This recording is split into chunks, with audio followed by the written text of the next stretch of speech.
Chanakya strategies నిర్వహించిన సర్వేలో ప్రకాశం జిల్లాలో 12 సీట్లు ఉంటే టీడీపీ జనసేనకి 8, వైఎస్ఆర్సీపీకి 3, హోరాహోరీ 1.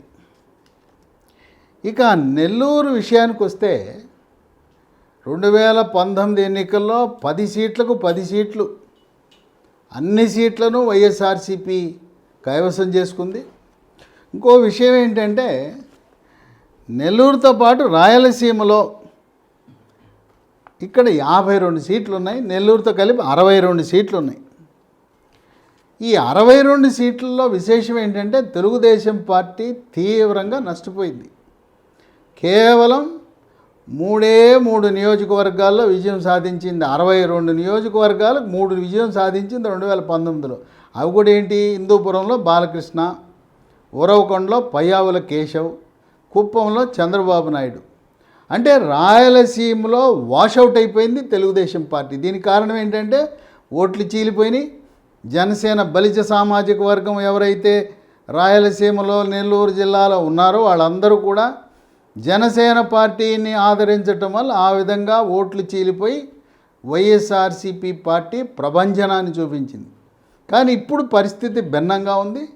3 సీట్లకే పరిమితమైన తెలుగుదేశం పార్టీ జనసేన ఈసారి సగం పైగా సీట్లను కైవసం చేసే విధంగా సర్వేలు వెలువడుతున్నాయి.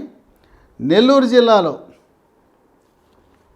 అక్కడుండే 10 సీట్లలో 6 సీట్లు జనసేన టీడీపీ, 3 వైఎస్ఆర్సీపీ, హోరాహోరీ 1. కడప జగన్మోహన్ రెడ్డికి కంచుకోట అనుకున్నాం. ఆ కంచుకోట బీటలు వారింది. కడపలో ఉన్న 10లో కేవలం 4 నియోజకవర్గాల్లోనే, అది కూడా కడప పార్లమెంటు పరిధిలోనే ఎక్కువ గెలిచే అవకాశం ఉంది. రాజంపేట పార్లమెంటు పరిధిలో జనసేన తెలుగుదేశం పార్టీ చాలా బలంగా ఉంది. అందువల్ల కడపలో 4 సీట్లు మాత్రమే పరిమితం అవుతుంది వైఎస్ఆర్సీపీ, 4 సీట్లు టీడీపీ జనసేన, హోరాహోరీ 2. కర్నూలు 14 సీట్లకు 14 కైవసం చేసుకున్న వైఎస్ఆర్సీపీ ఈసారి కర్నూలులో కేవలం 7 సీట్లకే పరిమితం అవుతుంది వైఎస్ఆర్సీపీ. తెలుగుదేశం పార్టీ 5 సీట్లు కర్నూలులో విజయం సాధించే అవకాశం ఉంది. అనంతపురంలో 14 సీట్లు ఉంటే 10 సీట్లు తెలుగుదేశం జనసేన, 3 సీట్లు వైఎస్ఆర్సీపీ, 1 సీటు హోరాహోరీ. ఇక చిత్తూరు చంద్రబాబు నాయుడు సొంత జిల్లా, ప్రతిష్టాత్మకంగా తీసుకుని ఈసారి 14లో ఆయన జిల్లాలో టీడీపీ జనసేన 7, వైఎస్ఆర్సీపీ 5, హోరాహోరీ 2. ఈ విధంగా మొత్తం మనం చూసుకుంటే 175 సీట్లకు గాను టీడీపీ జనసేన, భవిష్యత్తులో బీజేపీ కూడా కలిస్తే 115 సీట్లు గ్యారంటీగా వస్తాయని చాణక్య స్ట్రాటజీస్ వాళ్ళ సర్వే నివేదిక వెల్లడించడం జరిగింది. పత్రికాముఖంగానే వెల్లడించారు వాళ్ళు. వైఎస్ఆర్సీపీకి పరిమితమైంది కేవలం 42. హోరాహోరీ 18 నియోజకవర్గాలు ఉన్నాయి. అయితే వీటిని హోరాహోరీని కూడా వీటిల్లో కలిపితే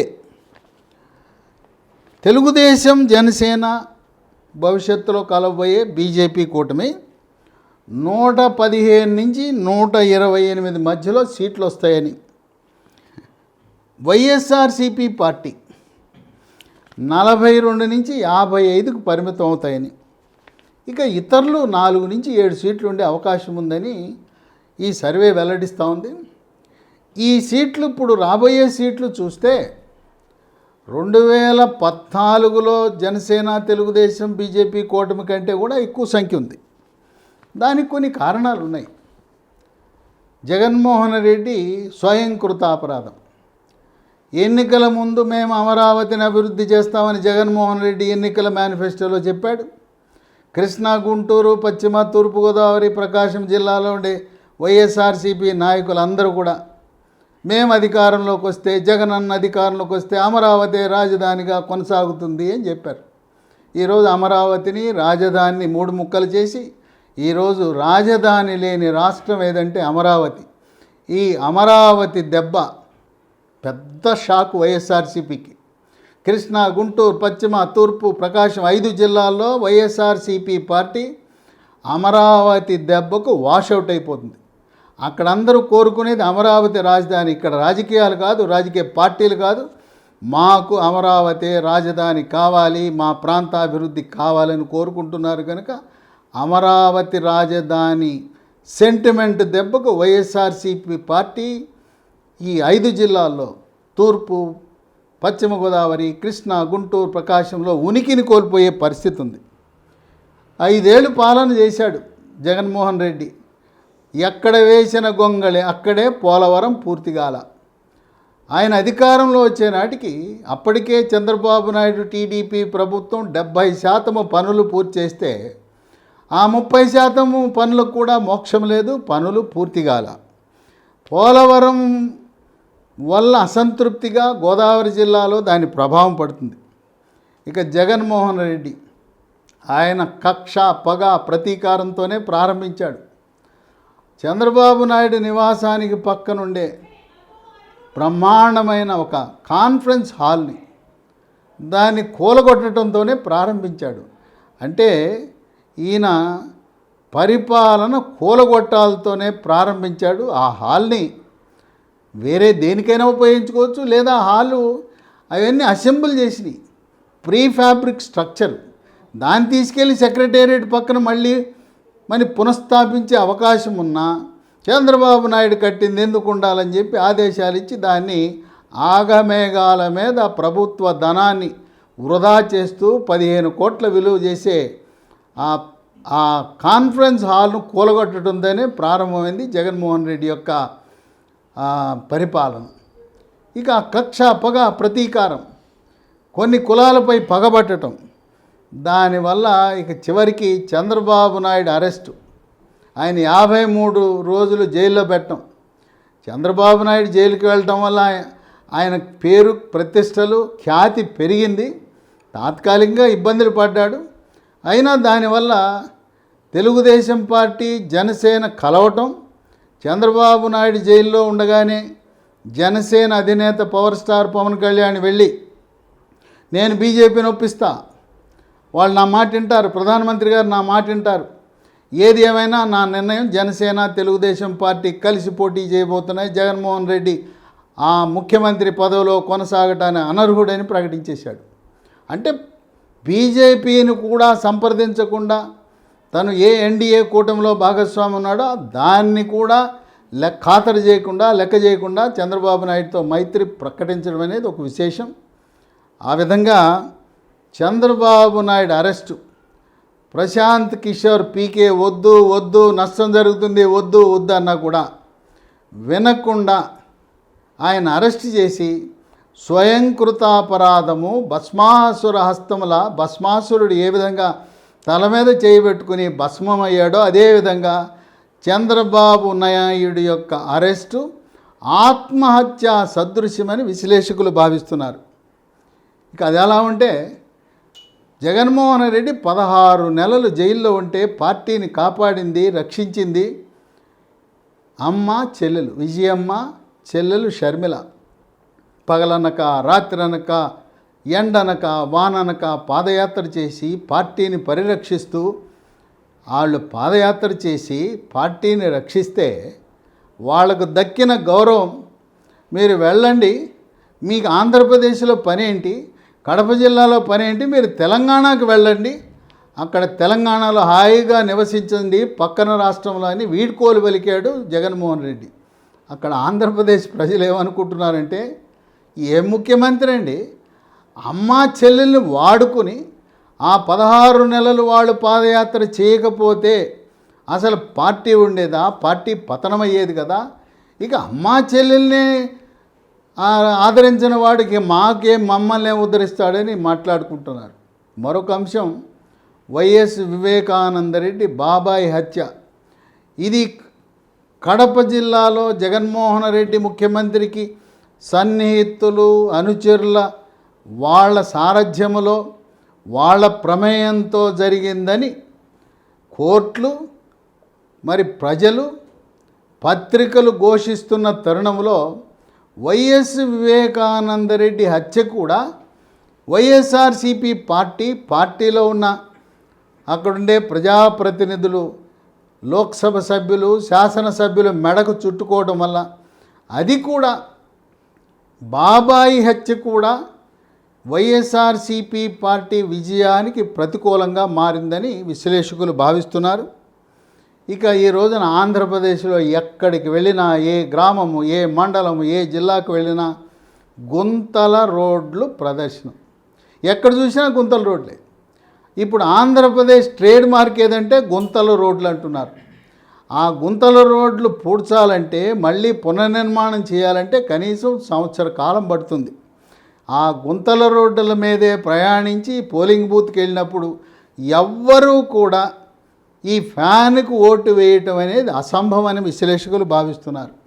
జగన్మోహన్ రెడ్డి వచ్చిన తర్వాత ఉపాధి కోల్పోయారు. భవన నిర్మాణ కార్మికులందరూ తెలంగాణకు, తమిళనాడుకి, కర్ణాటకకు, ఇతర రాష్ట్రాలకు వలసపోయారు, ఉపాధిని కోల్పోయారు. చివరికి ఆటో డ్రైవర్లు, ట్యాక్సీ డ్రైవర్లు కూడా ఉపాధి లేక వాళ్ళ కుటుంబాలను ఆంధ్రప్రదేశ్లో ఉంచి హైదరాబాదు, బెంగళూరు, చెన్నైకి వచ్చి పొట్ట నింపుకునే పరిస్థితి. ఆంధ్రప్రదేశ్లో ఉండే చిన్న, పెద్ద, మధ్యతరగతి కాంట్రాక్టర్లు, రియల్ ఎస్టేట్ వ్యాపారులు అందరూ కూడా ఆంధ్రప్రదేశ్ రాష్ట్రాన్ని వీడి పక్క రాష్ట్రాలైన కర్ణాటక, తమిళనాడు, ముఖ్యంగా తెలంగాణకు వలసపోయారు. విశేషం ఏంటంటే వాళ్ళ ఓట్లన్నీ, వాళ్ళ కుటుంబ సభ్యుల ఓట్లన్నీ కూడా ఆంధ్రప్రదేశ్లో ఉన్నాయి. తాత్కాలికంగా పొట్ట నింపుకోవటం కోసం, ఉపాధి కోసం వలసలు పోయే పరిస్థితి జగన్మోహన్ రెడ్డి ప్రభుత్వంలో వచ్చిందని వాపోతున్నారు. జాబ్ క్యాలెండర్ అనేది ఎక్కడ అడ్రస్ లేదు, ప్రభుత్వ ఉద్యోగాలు లేవు. చదువుతున్నారు పిల్లలు, ఇంజనీరింగ్ చదువుతున్నారు, ఎంఎస్సి, ఎంకామ్, ఎంటెక్లు ఎన్ని చదివినా ఎక్కడా కూడా ఉద్యోగ అవకాశాలు లేవు. ఫైళ్ళు సంకన పట్టుకుని హైదరాబాదా, బెంగళూరా, బొంబాయా, పూనానా, చెన్నయ్య, ఈ విధంగా ఇతర రాష్ట్రాలకు, ఇతర పట్టణాలకు వలసపోయే పరిస్థితి. ఆంధ్రప్రదేశ్లో స్వయం ఉపాధి లేదు, చదువుకున్న వాళ్ళకి ఉద్యోగ అవకాశాలు లేవు. సాఫ్ట్వేర్ రంగం ఎక్కడ వేసిన గొంగళి అక్కడే అన్నట్టుంది. ఆ విధంగా నిరుద్యోగులు, యువత కూడా తీవ్రమైన అసంతృప్తితో ఉన్నారు. ఇక ఇప్పుడు రాష్ట్రం అప్పుల కుప్పైపోయింది. 7 లక్షల కోట్ల అప్పులు. ఇవి ఎలా తీర్చాలో అర్థం కాని పరిస్థితి. ప్రతి ఆంధ్రప్రదేశ్ పౌరుడు నెత్తి మీద ఈ రోజున 2,25,000 రూపాయల అప్పుల మూట మెత్తిన పెట్టుకుని మనం మొయ్యవలసిన పరిస్థితిని వాపోతున్నారు. ఇక షర్మిల కాంగ్రెస్ పార్టీలో చేరి ఆమె ప్రదేశ్ కాంగ్రెస్ అధ్యక్షురాలుగా బాధ్యతలు చేపట్టి ఇప్పటికే మంగళగిరి ఎమ్మెల్యే ఆళ్ల రామకృష్ణారెడ్డి రాజీనామా చేసి ఆయన షర్మిలతో చేరి సుమారు 40 మంది ఎమ్మెల్యేలు కానీ, ముఖ్య నాయకులు కానీ తిరిగి కాంగ్రెస్ పార్టీలో చేరుతారనే ఈ సోషల్ మీడియాలో చక్కర్లు కొడుతూ ఉంది. అదే జరిగితే పూర్తి నష్టము వైఎస్ఆర్సీపీ పార్టీకే. కాంగ్రెస్ పార్టీకి వచ్చిన ఓట్లన్నీ కూడా వైఎస్ఆర్సీపీ పార్టీయే. ఈ రోజున మార్పులు చేర్పుల పేరిట ఎవరికైతే ఎమ్మెల్యేలకు సీట్లు నిరాకరిస్తున్నారో ఇప్పటికే వాళ్ళందరూ కూడా ఆళ్ల రామకృష్ణారెడ్డితోనూ షర్మిలతోనూ టచ్లో ఉండి మా సొంత గూటికి వచ్చేస్తాం, మా సొంత ఇంటికి వచ్చేస్తాం, మాతృ సంస్థకు వస్తామని ఉత్సాహంగా కాంగ్రెస్ పార్టీకి రావటానికి ఆసక్తి చూపిస్తున్నారు. తెలంగాణ పార్టీ అభివృద్ధికి కృషి చేసిన ఇన్ఛార్జి, ప్రధాన కార్యదర్శి, పార్లమెంట్ సభ్యుడు మాణిక్యం ఠాకూర్ని ఆంధ్రప్రదేశ్ రాష్ట్రానికి ఇన్ఛార్జిగా పెట్టడం, ఆయన ట్వీట్లో ఆంధ్రప్రదేశ్ కాంగ్రెస్ పార్టీకి మంచి రోజులు రాబోతున్నాయని ఆయన ట్వీట్ పెట్టడం, షర్మిలని కాంగ్రెస్ అధ్యక్షురాలుగా చేసి కర్ణాటక నుంచి రాజ్యసభ సీటుకి పంపిస్తారు అనే ఊహాగానాల తరుణంలో 4 జనవరి గురువారం నాడు లాంఛనంగా షర్మిల తన అనుచరులతో కలిసి ముఖ్య నాయకులతో కలిసి కాంగ్రెస్ పార్టీలో చేరుతూ వైఎస్ఆర్ తెలంగాణ పార్టీని అధికారికంగా కాంగ్రెస్ పార్టీలో విలీనం చేస్తే పూర్తి నష్టము వైఎస్ఆర్సీపీ పార్టీకే. వైవి సుబ్బారెడ్డి జగన్మోహన్ రెడ్డికి షర్మిలకు విజయమ్మ చెల్లెలు భర్త వైవి సుబ్బారెడ్డిని రాయభారము పంపిన రాయభారము విఫలం. షర్మిల ఎట్టి పరిస్థితిలో కూడా నేను కాంగ్రెస్ పార్టీలో చేరతాను. తర్వాత ఆమె కోరిక కాంగ్రెస్ పార్టీ 2024లో విజయం సాధించకపోయినా 15% సీట్ల వరకు ఎదిగి 2029 ఎన్నికల్లో 175 అసెంబ్లీ సీట్లు 225 అసెంబ్లీ సీట్లు అవుతాయి. మహిళా రిజర్వేషన్ 33% రిజర్వేషన్లు అమలవుతాయి. అప్పుడు 2029లో షర్మిల కాంగ్రెస్ పార్టీ తరపున ముఖ్యమంత్రి కావాలనే ఆలోచన ఇప్పటికే జాతీయ హైకమాండ్ కాంగ్రెస్ హైకమాండ్తో చర్చించి ఏ విధంగా రేవంత్ రెడ్డి ప్రదేశ్ కాంగ్రెస్ అధ్యక్షుడిని ముఖ్యమంత్రి చేశారో నన్ను కూడా ఆంధ్రప్రదేశ్ రాష్ట్రానికి ముఖ్యమంత్రిగా 2029లో చేయమని ఆమె ఒక షరతు పెట్టి దానికి హైకమాండ్ ఒప్పుకోవటం అనేది విశేషం. ఏదేమైనా ఈ రోజున జగన్మోహన్ రెడ్డి మార్పులు చేర్పులు ఈ జిల్లా నుంచి ఆ జిల్లా ఇక్కడి నుంచి అక్కడ ఎంపీని ఎమ్మెల్యేని ఇంకొక చోట ఎన్ని పెట్టినా ఎంతమంది మార్చినా తలరాత మార్చడం కష్టం. ప్రజలందరూ కూడా ఇక ఈ రోజు నుంచి జగన్మోహన్ రెడ్డి చెప్పేది ఎవరు పట్టించుకునే పరిస్థితుల్లో లేదు. ఇక 3 రాజధానులు విశాఖపట్నం మారుద్దాం అంటే అది సుప్రీంకోర్టు జనవరికి వాయిదా వేసింది. ఇక వాళ్ళు కూడా న్యాయమూర్తులు సుప్రీంకోర్టు న్యాయమూర్తులు ఏమనుకుంటారు, ఎలాగో ఎన్నికలు జరుగుతున్నాయి కదా, కొత్త ప్రభుత్వం వస్తుంది కనుక కొత్త ప్రభుత్వానికి వదిలేద్దాం, మనం దీన్ని అలా దాటేసుకుంటూ పోతే సరిపోతుందేమో అనే ఆలోచనలో కూడా ఉండే అటువంటి పరిస్థితి ఉత్పన్నం కావచ్చు. ఎవరు కూడా న్యాయమూర్తులు కూడా న్యాయానికి కట్టుబడి ఉన్నప్పుడు ఈ టర్మ్ అయిపోయి ఫిబ్రవరి 20వ తారీఖు నోటిఫికేషన్ వస్తుంటే ఈ సమయంలో జగన్మోహన్ రెడ్డి ఆంధ్రప్రదేశ్ ముఖ్యమంత్రి ఆంధ్రప్రదేశ్ క్యాబినెట్ తీసుకున్న నిర్ణయాన్ని ఏ న్యాయస్థానాలు కూడా గౌరవించే అవకాశం లేదు. కనుక విశాఖ రాజధాని అనేది కేవలం ఎండమావులేని విశ్లేషకులు భావిస్తున్నారు. అమరావతి రాజధానిగా చంద్రబాబు నాయుడు మే నెలలో ముఖ్యమంత్రిగా పదవీ ప్రమాణ స్వీకారం చేయగానే ఏ విధంగా 2019 వరకు అమరావతి వైభవాన్ని సంతరించుకుందో అదేవిధంగా పూర్వ వైభవాన్ని సంతరించుకుని అక్కడ 10,000 ఎకరాలను రిజర్వ్ చేశారు. ఆ 10,000 ఎకరాలను అమరావతిలో అమ్మకము చేయటం ద్వారా ప్రభుత్వము వేలం వేయటం ద్వారా 1,00,000 కోట్లు దాని ద్వారా లభించిన నిధులతో అమరావతి రాజధానిని నిర్మించవచ్చు.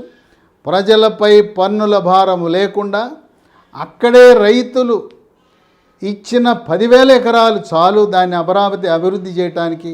ఈ విధంగా మళ్ళీ అమరావతికి పూర్వ వైభవం రాబోతున్నది. రియల్టర్లు కాంట్రాక్టర్లు అందరూ వలస కార్మికులు భవన నిర్మాణ కార్మికులు అందరూ కూడా ఎప్పుడా ఇక్కడ జగన్మోహన్ రెడ్డి ప్రభుత్వం మారితే చంద్రబాబు నాయుడు అధికారంలోకి వస్తే రావటానికి ప్రవాసాంధ్రులు కూడా ఎన్ఆర్ఐలు కూడా ఎంతో ఉత్సాహంతో ఉన్నారు. భారతదేశంలో పేరెన్నిక కంపెనీలు కూడా అందరూ కూడా చంద్రబాబు నాయుడు ముఖ్యమంత్రి వస్తే మేము పెట్టుబడులకు సిద్ధమని స్వదేశీ పెట్టుబడులు విదేశీ పెట్టుబడులు కూడా ఆంధ్రప్రదేశ్ రాష్ట్రంలో మే నెలలో అడుగు పెట్టడానికి సిద్ధమైంది. కనుక చాణక్య స్ట్రాటజీస్ చేసిన సర్వే వాస్తవ రూపం దాల్చుకుని అదే జరగబోతుందని విశ్లేషకులు భావిస్తున్నారు. ఏది ఏమైనా రాయలసీమలో ఈసారి గట్టి దెబ్బ వైఎస్ఆర్సీపీ పార్టీకి తగులుతుంది. గతంలో లాగా కంచుకోటలా ఉన్న జిల్లాలు పీటలు వారిపోయినాయి. కృష్ణా గుంటూరు తూర్పు పశ్చిమ ప్రకాశం జిల్లాలో అమరావతి పెద్ద షాక్ ఇవ్వబోతుంది. వేచి చూద్దాం ఏం జరగబోతోందో అని చెప్పి మనం కాలమే నిర్ణయిస్తుంది. త్వరలో ఫిబ్రవరి 20 నాటికి ఎన్నికల నోటిఫికేషన్ విడుదల కాబోతున్నది.